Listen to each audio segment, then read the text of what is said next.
I am entitled to the home that my husband and I built together, and that this woman is the greedy one. I know Dr. Polo will see her for who she is and know that she completely betrayed my father. She took advantage of my late husband's condition and manipulated him and made me out to be a gold digger. After everything that she's done to my father, I want to make sure she doesn't get one more penny. Okay, let's get right to it. Donna, you are suing your stepchild, Barbara. I assume she's your stepchild. Yes, ma'am. All right.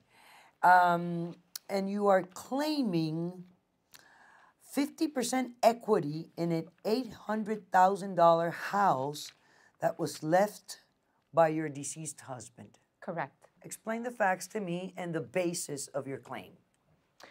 Well, I have a will, a last will and testament, that states that I am the sole beneficiary of the estate. However, at my late husband's funeral, they started claiming that they had the right to said estate. Who are they? The children. How many children? There are 4. There are 4 children. Correct. From a prior marriage? Yes, ma'am. Let's clarify a couple of things. You're the second wife? Yes, ma'am. Okay, so he had a first marriage, and he had 4 children out of that marriage. Correct. And then he married you. Yes. For how long were you married? We were together for 9 years and married for 7.5. Okay, and so this home is the home that we had together, that we built together, and every single inch of that home was just about us. Okay, let me see that will.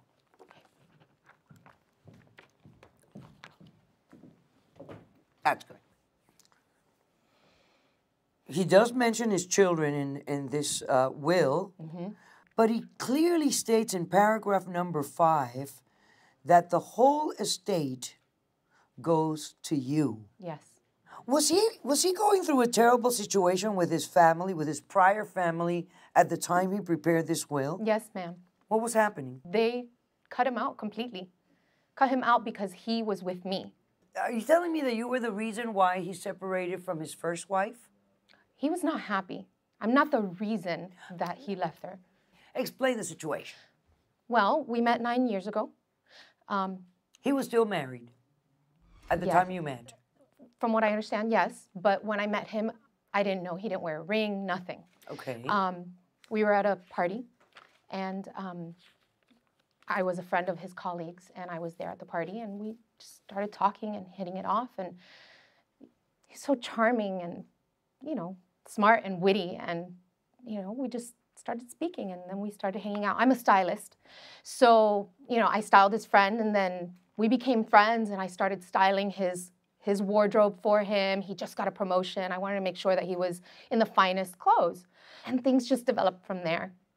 At what time did you learn that he was married? About 6 months, and he told me that he was getting divorced, and that, you know, that he was leaving his He was wife. leaving his wife. How long? Yeah. You know how long he'd been married? 35 years. A lot of years. Yeah.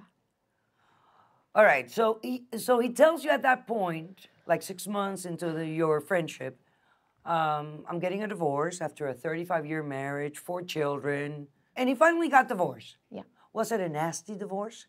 Yeah. It was nasty. Yeah. He wasn't happy. It was litigated. Yeah. It was fought out. Yes. Okay. You eventually get married. And you bought this house during that marriage? He purchased it once they were getting divorced so that we can move in together. Okay, and so live he bought together. it prior to your marriage to him. Yes. All right. Nevertheless, you get married. And then at some point in the year 2011, he makes this will. Yes. Why did he make this will? Do you know that? Yes. Why? Robert became very ill. What happened to him? He had Crohn's disease. Okay. Yeah. Since the children had cut him out completely and did not speak to him anymore, he thought that it would be right that because he had this terminal illness, that I was the sole executor of this home. So just in case something happened to him, because they told him of everything that could happen, through time. And he was ill in the hospital for 4 months. And I was there by his side. Did his family come to visit, his children? No, they weren't speaking to us. He told me that not to bother them, they had their own lives, that they had already cut him off. He didn't want them involved. All right. Was there any time during his illness that he became disoriented, incompetent? No. Was he conscious at all time up to the time of his death? Absolutely. When did he die after this will? He Do you have his death died certificate? 6 years later. No, I don't. I couldn't get his death certificate. Why? They kicked me out of their funeral, and I could not, they wouldn't let me in the building. But you're his wife. I know. You had every right. I know.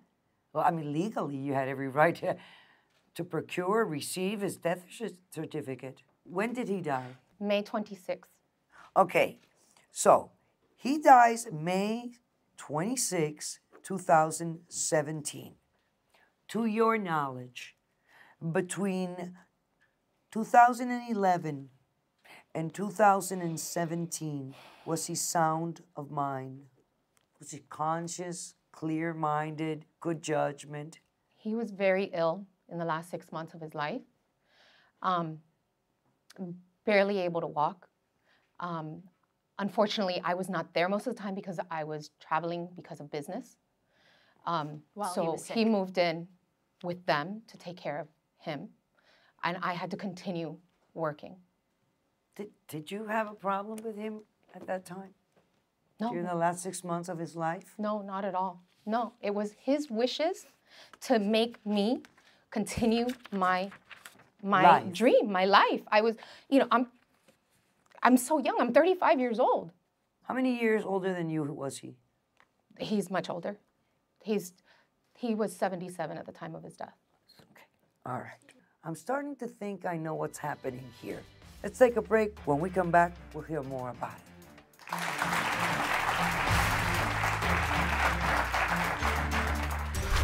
You think this is a healthy relationship? No. We're not talking about healthy relationships here. We are talking about money and bank accounts and access and marriage. I mean, your father married this woman. He basically ended up with nothing.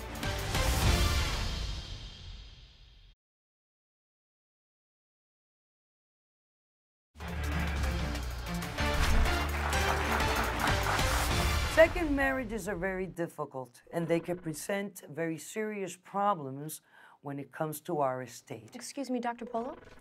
May I show you some paperwork, just to show you that she definitely didn't have a problem with him? Because this is the money that she withdrew from his account and all the money that she maxed out on his credit cards without him knowing.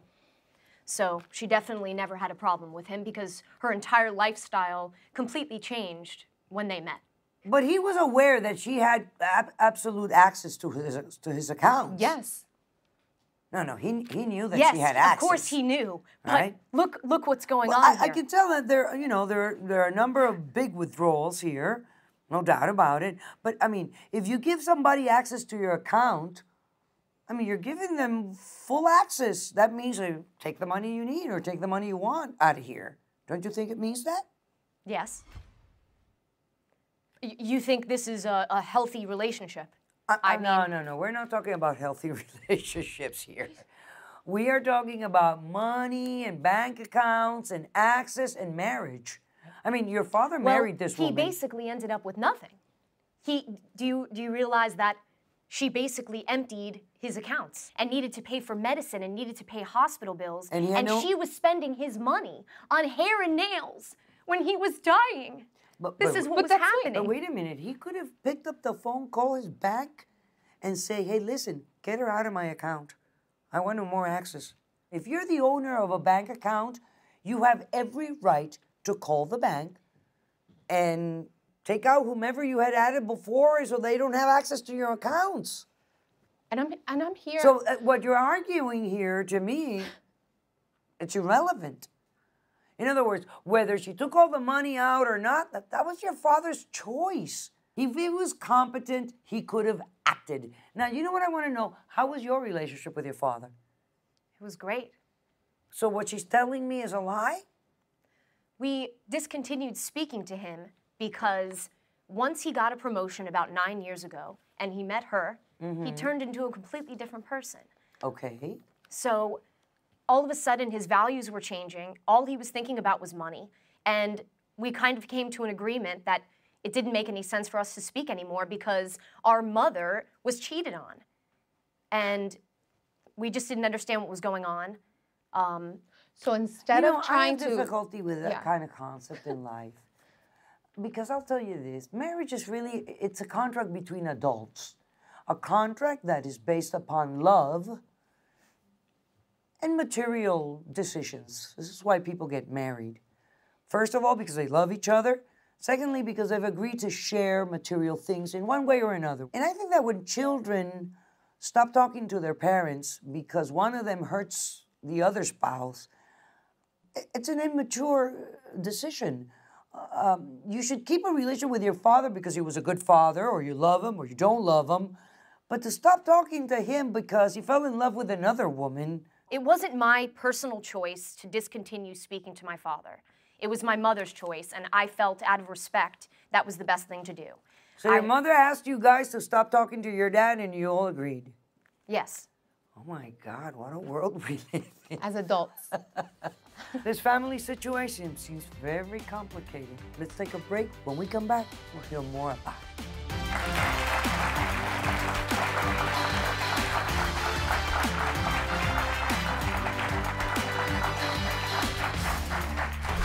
My father did not leave her the home. My father rewrote the will because he woke up and realized what mattered. Blood! Nothing matters more than blood. Do you know what this means? This is the first time I've heard of this document, other than whatever claims they made Well, during let me the tell you funeral. why this is the first time you heard of this document. Apparently, for the last 6 months of your husband's life, you disappeared.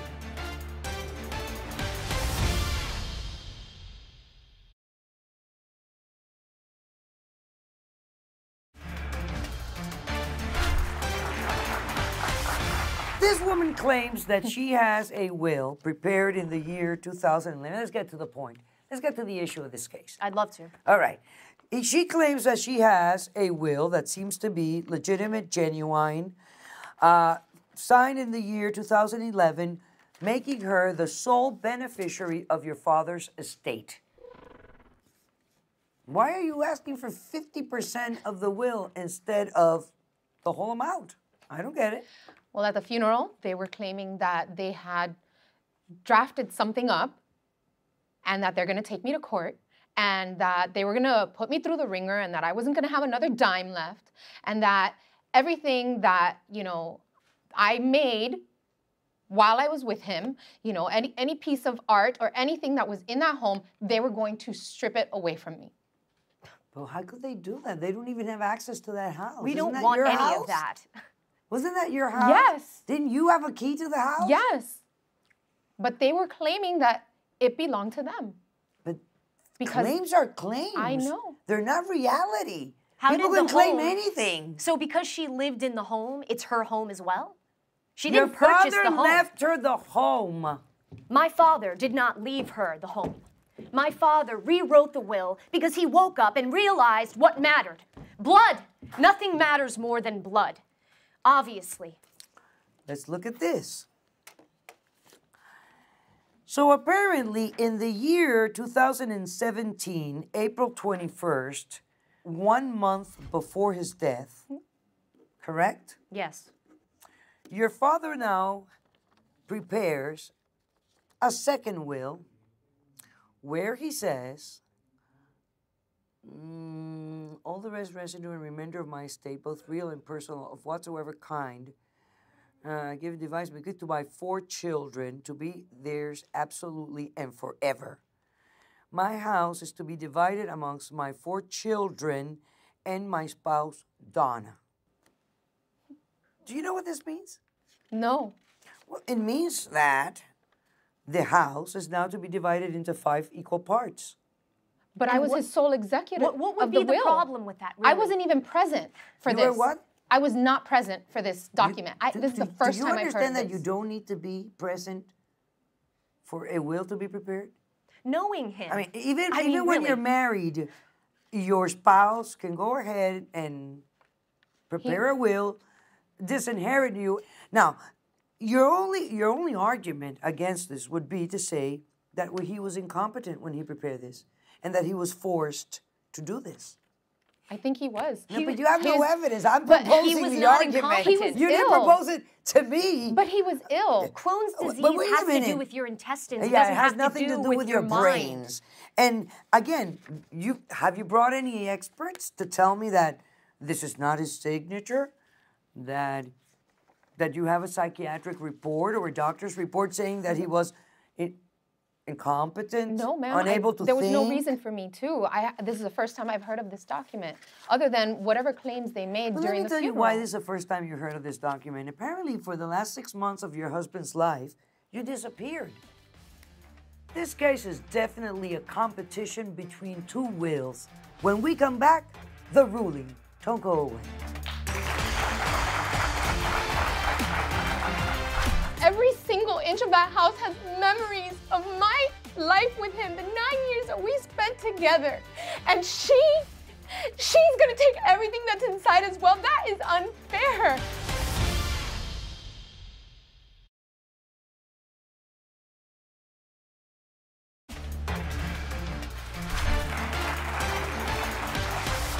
This case is definitely about a will competition. It seems to me, I don't like to speak of the dead, but why not? They leave wills behind, so we might as well speculate.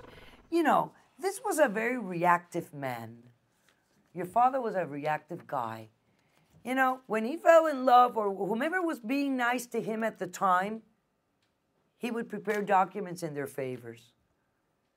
And then when they would do something bad to him, he would change those documents again. And what evidence do I have? This is it. I have the evidence right in my hand. First, he prepares you a will, leaving you everything and excluding his children from Leaving me everything. The home. And now you leave him the last 6 months of his life. And what does he do? A month prior to his death, he prepares a will. Again, leaving something for his kids. And hey, by the way, he didn't hate you that much. He included you. If he included you after everything you did, after all the money that was taken out. That's why I'm here. I'm here to claim that I should at least get half of what the home is worth. But Please, who half. says half? Why half? Where did you get that number? It's Clear. He said it here. He says, I am leaving my house, and only the house, by the way. The residue of the estate goes to you guys. In other words, which the I have. contents of the house, whatever bank accounts he had left, any life insurance if he had any. The contents of the house too. Well, that's what he says in Every this single will. thing that he and I went and we would go to galleries together. Do you have possession of this house? Yes. Well, you should have cleared out that house before coming here today, girl. You gotta act in life. You don't act. Act. Because this is my home where I lay my head down to rest. Yeah, but he laid when I it come out back. for you. Are you kidding me? Where were you when you were purchasing the house? When you were making Where this was home? I? Where was I making this home? Waiting I was for with him to we put were it up making for these you. decisions All the together. rest of my estate, both real and personal, of whatsoever kind, of character, and wherever situated, I give, devise, and bequeath to my 4 children to be theirs absolutely and forever. My house is to be divided amongst my 4 children, Steve, McLaurin, Jamie, Barbara, Laura, and my spouse, Donna Davis. What is the problem? What is the Do you problem? The understand what that problem is that means? every single inch of that house has memories of my life with him, the 9 years that we spent together. And she's gonna take everything that's inside as well. That is unfair. That's not, I didn't write it. My father believes in everything being equal. Everybody getting even amounts. you Even know? amounts? Yeah. You're my taking father, everything from listen, inside. Listen. My father. Please, let me tell you this. You have no evidence to present to me. I'm looking at both these signatures. They look similar to me. They had to manipulate This one looks him a little to do that. frail, but then again, it was a month prior to his death. That means he was he Why was would ill. Why would have we Listen to manipulated me. our father when Illness he was dying? has nothing to You do with weren't around. competency. For Okay. years. This house is going to be put in the market. He states in here that it's valued at $800,000. I don't know that it is. We can appoint 3 appraisers, get 3 appraisals of the house, and do an average, figure out what it's worth, sell it. Your Honor, I at least... When we get the net proceeds, it'll be divided in 5 equal parts. 1 part for each of your brothers and sisters, whatever, and another part for her. That How barely... can you not believe in I that? cannot. And I you're all cannot done. believe in that. That's so human. That is so human. That is my father. There's nothing But else that to this is my case, father. people. I am so sorry. I have one advice. Please get your affairs in order, especially if you have a second marriage, if you have children from another marriage, from a prior marriage. Do it in time. Be clear about it. Do it when you have a clear mind, a sound mind. Be careful enough to state that if you have pieces of art, you make a list which you can attach to your will and leave it to whomever you really want in life. But don't leave things up in the air, because once you're dead, your family's going to be fighting all over the place. And that's such a nasty feeling. I mean, that's what you leave behind. That's the memory you're going to leave, okay? So that's what we're going to do. We're selling the house and divide it in 5 equal parts. And that is how I rule.